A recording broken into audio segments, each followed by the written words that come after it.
AP మంత్రివర్గ సమావేశం ప్రారంభమైంది.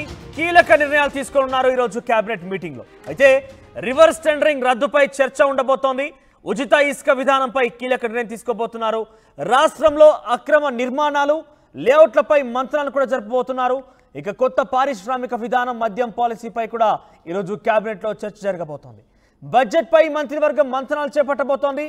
ఇక చంద్రబాబు అధ్యక్షతన తొలిసారి ఈ కేబినెట్ భేటీ జరగబోతోంది. అయితే ఇక్కడ ఈ కేబినెట్ అనే దానికి అర్థం ఏంటంటే పేపర్లెస్ కేబినెట్, పూర్తిగా కూడా టెక్నాలజీ పరంగానే ఉంటుంది. అంతే ఆన్లైన్ ద్వారానే మంత్రులకు సమాచారం ఇస్తూ ఉంటారు.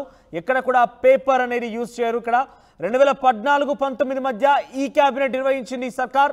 ఇక తిరిగి మళ్ళీ నేటి నుంచి ఈ కేబినెట్ నిర్వహించనున్నారు ప్రభుత్వం. అంతా ఆన్లైన్ ద్వారానే మంత్రులకు సమాచారం అందించబోతున్నారు. ఉచిత ఇసుక సంబంధించిన అంశంపై ఈరోజు పాలసీపై చర్చ జరిగే అవకాశం ఉంది. కొత్త మద్యం పాలసీని కూడా చర్చ జరిగే అవకాశం కనబడుతోంది. ఇక పారిశ్రామిక విధానానికి సంబంధించిన అంశం, బడ్జెట్కి సంబంధించిన అంశాలు, రాష్ట్రంలో అక్రమ నిర్మాణాలు లేఅవుట్లపై కూడా చర్చించబోతున్నారు. ఇక రివర్స్ టెండరింగ్ రద్దుపై చర్చించబోతున్నారు ఈరోజు మంత్రివర్గంలో. మా సీనియర్ జర్నలిస్ట్ కృష్ణమోహన్ ఏపీ సచివాలయం నుంచి అందుబాటులో ఉన్నారు. కృష్ణమోహన్, ఎటువంటి చర్చ జరిగే అవకాశం ఉంది? ఎటువంటి విషయాల్లో కీలక నిర్ణయాలు తీసుకోబోతున్నారు ఈరోజు? ఎస్ మనోహర్, క్యాబినెట్ ఈసారి మాత్రం ఈ క్యాబినెట్ నిర్వహించబోతున్నారు. 2014-2019లో ఏదైతే ఈ క్యాబినెట్ నిర్వహించారో, అంటే గతంలో కూడా ఈ క్యాబినెట్కి సంబంధించిన అంశాలు పేపర్ల మీదకి వచ్చేటప్పుడు వాటికి సంబంధించిన వివరాలన్నీ కూడా అందరికీ బయటికి తెలిసేవి. దానివల్ల కొంత నష్టం జరిగేది, కొంత మేలు జరిగేది. కానీ ఈసారి అట్లా జరగకుండా ఉండడానికే ఈ క్యాబినెట్ ఇచ్చారు. ప్రతి మంత్రికి కూడా యాపిల్ ఐమ్యాక్కి సంబంధించిన ఒక ఐప్యాడ్ని ఇచ్చిన నేపథ్యంలో దానికి మొన్న కూడా ప్రత్యేకమైన తర్ఫీదు కూడా ఇచ్చారు. అంటే మంత్రులు దాన్ని ఎలా ఆపరేట్ చేయాలి, అలాగే దానికి సంబంధించిన పిఎస్లు ఎలా ఆపరేట్ చేయాలనే దాని మీద కూడా తర్ఫీదు ఇచ్చిన నేపథ్యం. ఆ దిశగానే ఇప్పుడు ఈరోజు ఈ క్యాబినెట్ జరుగుతున్న పరిస్థితి. ఇక క్యాబినెట్కి సంబంధించి అంశాలు చూసుకుంటే ముఖ్యంగా రివర్స్ టెండరింగ్, గత ప్రభుత్వంలో ఏదైతే రివర్స్ టెండరింగ్ని పెట్టి ట్రెండింగ్ వ్యవహారాలన్నీ కూడా టెండరింగ్ వ్యవహారాలన్నీ కూడా చాలా మార్పులు గిర్పులు చేస్తారు. వాటిని అన్నింటిని కూడా రద్దు చేసి గతంలో ఏ విధంగా పాత పద్ధతిలో టెండరింగ్, అంటే టెండరింగ్లో ప్రతి ఒక్కరూ కూడా పాల్గొనే విధంగా ఉంటుంది.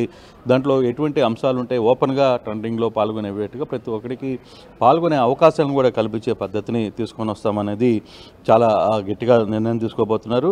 అలాగే గతంలో అమలులో ఉన్న సాగునీటి సంఘాల ఎన్నికలకు కూడా క్యాబినెట్ ఆమోదం తెలిపే పరిస్థితి అయితే ఉంది. అలాగే పోలవరంకి సంబంధించి కొన్ని విషయాల్లో రివర్స్ టెండరింగ్లో గతంలో కొన్ని కంపెనీలకు 6,000 కోట్లకు సంబంధించి 6,000 క్యూసెక్లు నీటిని సామర్థ్యాన్ని పెంచుతూ దానికి ఇస్తున్నారు. అలాగే కొన్ని పెండింగ్ వర్కులకు సంబంధించిన వర్క్ను కూడా పాత గుత్తేదారులు, అంటే గతంలో ఎవరైతే కాంట్రాక్ట్లో చేశారో ఇప్పుడు ఆ వర్క్ అంతా కూడా సగం వరకు ఆగి ఉంది. కాబట్టి తిరిగి మళ్ళీ కొత్త వాళ్ళని పిలిచి ఆ వర్క్ చేయడంలో మళ్ళీ ఆలస్యమయ్యే పరిస్థితి ఉంది. కాబట్టి సో ఇమీడియట్గా పాత వారికి ఇస్తేనే మేలు అనే ఆ దిశకి అధికారులు వచ్చినట్టుగా ఆ అంశాన్ని ఇప్పుడు క్యాబినెట్లో కూడా ఆమోదం తెలిపే పరిస్థితి అవుతుంది. దాదాపుగా 1,226 కోట్లకు సంబంధించిన వర్క్స్ని తిరిగి పాత వ్యక్తులకే ఇచ్చే పరిస్థితి అయితే కనబడుతుంది. ఇక సెబ్బు రద్దు మీద కూడా మంత్రివర్గంలో, అంటే గతంలో పోలీసులకి ఇసుక మీద సెబ్ అనే ఒక సంస్థను పెట్టారు. దాంట్లో ఎక్సైజ్కి సంబంధించి, తర్వాత పోలీసులకు సంబంధించి కొంతమంది వ్యక్తులను అంతా గెలిపి సెబ్గా క్రియేట్ చేసి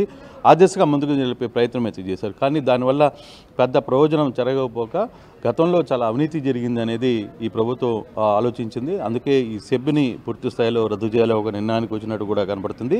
గ్రామ సచివాలయాల వ్యవస్థని అసలుకి దీని మీద ఇంకా ముందుకు పెంచాలా, లేకపోతే ఇప్పటికే ప్రభుత్వం నిర్ణయం తీసుకుంది దాంట్లో ఉన్న సచివాలయంలో ఉన్న సిబ్బందిని చాలా ప్రాంతాలకి తరలించాలని ఒక నిర్ణయం తీసుకుంది. కాబట్టి దీన్ని పునరుద్ధరించాలా లేదా అనే దాని మీద కూడా ఈరోజు చర్చ జరిగే పరిస్థితి కనబడుతుంది. రేషన్ బియ్యాన్ని సరఫరా చేసే ఏవైతే వ్యాన్స్, గతంలో వ్యాన్స్ ఇంటికి వచ్చేవి, తీసుకుని వచ్చి ఇంటి దగ్గరే వాళ్ళు కొలతలు వేసి ఆ రేషన్ బియ్యాన్ని ఇచ్చేవాళ్ళు. దాన్ని కూడా ఈసారి దాన్ని కూడా రద్దు చేసే పరిస్థితి అయితే ఉంది. ఇసుక విధానం ఇప్పటికే ఉచిత ఇసుక అంటున్నప్పటికీ గ్రౌండ్ లెవెల్లో అది వర్కౌట్ కాలేదనేది ప్రభుత్వం దగ్గర పెద్ద ఎత్తున ఫిర్యాదులు ఉన్నాయి. ఉచిత ఇసుక పేరు చెప్తూనే కానీ పెద్ద ఎత్తున దాన్ని బ్లాక్ చేసి బ్లాక్ మార్కెట్కి స్థానిక ప్రజాప్రతినిధులను తరలిస్తున్నాయనే ఒక ఆరోపణలు వస్తున్న నేపథ్యంలో దీని మీద అసలు ఎటువంటి చర్యలు తీసుకోవాలనే దాని మీద కూడా చాలా సీరియస్గా వర్కౌట్ చేసుకుంటున్న పరిస్థితి. గత ప్రభుత్వం అవినీతి కార్యక్రమాలపై విచారణలో అంటే ఇప్పటి వరకు చాలా అవినీతి స్కామ్లు బయటికి ఒక్కొక్కటి వస్తున్న నేపథ్యంలో దాని మీద ఎటువంటి డెసిషన్స్ తీసుకోవాలి, దాని మీద విజిలెన్స్ ఎంక్వైరీస్ చేయాలా, సిఐడి వేయాలా, సిబిఐకి ఒప్పచెప్పాల్సిన ఏమన్నా ఉన్నాయా, ఇటువంటి అంశాలన్నిటి మీద కూడా కొంత చర్చ జరిగే పరిస్థితి ఉంది. కొన్ని బదిలీలకు సంబంధించి కొన్ని శాఖల్లో జరుగుతున్న బదిలీలకు సంబంధించి గైడ్ లైన్స్ కూడా ఏ విధంగా మార్చాలి అనే అంశాల మీద కూడా కొంత చర్చ జరిగే పరిస్థితి ఉంది. ఇటీవల వైజాగ్లో జరిగిన పరిశ్రమల్లో జరిగిన అగ్ని ప్రమాదం కావచ్చు, లేకపోతే ప్రమాదాలు కావచ్చు, వీటన్నిటికి సంబంధించి కూడా ఒక కీలక నిర్ణయం. సో ఇవి జరగకుండా ఉండడానికి ఎటువంటి అంశాలని ప్రభుత్వం తీసుకోవాలనే దాని మీద కూడా ఒక చర్చ జరిగే పరిస్థితి అయితే ఉంది. అలాగే సెప్టెంబర్ 1 నుంచి రెవెన్యూ సదస్సులు గ్రామాలలో నిర్వహించబోతున్నారు. ఈ రెవెన్యూ సదస్సుల ద్వారా అక్కడికక్కడే సమస్యలను పరిష్కరించాలనేది ప్రభుత్వం ఆలోచిస్తుంది. సో ఆ దిశగా సదస్సులకి ఎటువంటి ఏర్పాట్లు చేయాలి, దాన్ని ఏ విధంగా ముందుకు తీసుకోవాలి ప్రజల్లోకి అనే దాని మీద కూడా ఒక చర్చ జరుగుతుంది. దానికి సంబంధించి ఒక కీలక నిర్ణయం తీసుకునే పరిస్థితి అయితే కనబడుతుంది మనవచ్చు. సో ఈ రోజు ఎటువంటి విషయాలపై కీలకంగా చర్చ జరిగే అవకాశం, ముఖ్యంగా ఎవరెవరు ఇప్పటికీ అక్కడికి చేరుకున్నారా, ఎటువంటి విషయాలపై ఇంకా జరిగే అవకాశం రానున్న రోజుల్లో కూడా ఇటీవల కాలంలో ముఖ్యంగా వైసీపీ అధినేత మాజీ ముఖ్యమంత్రి జగన్మోహన్ రెడ్డి కూడా ఏపీ రాష్ట్రంలో ఒక మరణకాండ జరుగుతోంది. టీడీపీ తమపై కక్షగట్టి రాజకీయంగా కూడా దెబ్బతీసే ప్రయత్నం చేస్తోంది, తమ కార్యకర్తలపై దాడులు చేస్తుంటే రకరకాల ఆరోపణలు కూడా వస్తున్నాయి. సో ఇటువంటి విషయాలపై ఏదైనా చర్చ జరిగే అవకాశం ఉందా రాజకీయంగా కూడా?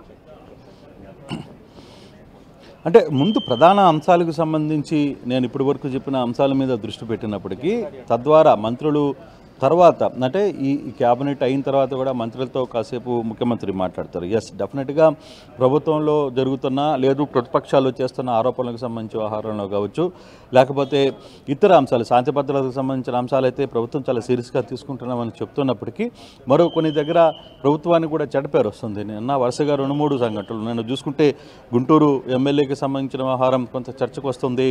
అలాగే తాడిపత్రి ఎమ్మెల్యే వ్యవహరించిన పోలీసుల మీద దగ్గర వ్యవహరించిన తీరు మీద కొంత విమర్శలు వస్తున్నాయి.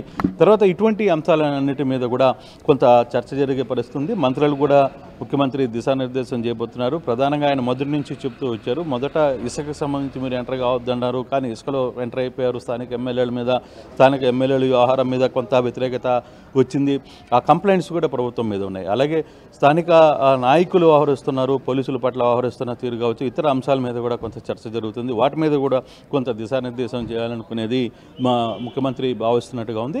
సో ఓవరాల్గా అయితే ప్రభుత్వం పరంగా ఏవే నిర్ణయాలు తీసుకోబోతున్నారో, అలాగే మంత్రులు ఆ జిల్లా వ్యవహారాల్లో ఏ విధంగా ఉండాలి, జిల్లాలకి బాధ్యతగా మంత్రిని పెట్టిన తర్వాత ఆ మంత్రి ఏ విధంగా ముందుకు వెళ్ళాలి, ఆ జిల్లాని ఏ విధంగా నడపాలి, ఎన్ని అంశాల మీద కూడా కొంత చర్చ జరిగే పరిస్థితి అయితే ఉంది. ఆ దిశగా కూడా వరుసగా 2-3 రోజుల నుంచి వస్తున్న వరుస కథనాలకు సంబంధించి మాత్రం డెఫినెట్గా చంద్రబాబు మాట్లాడబోతున్నారు అనేది మనకి సమాచారం అంతోంది మనవచ్చు.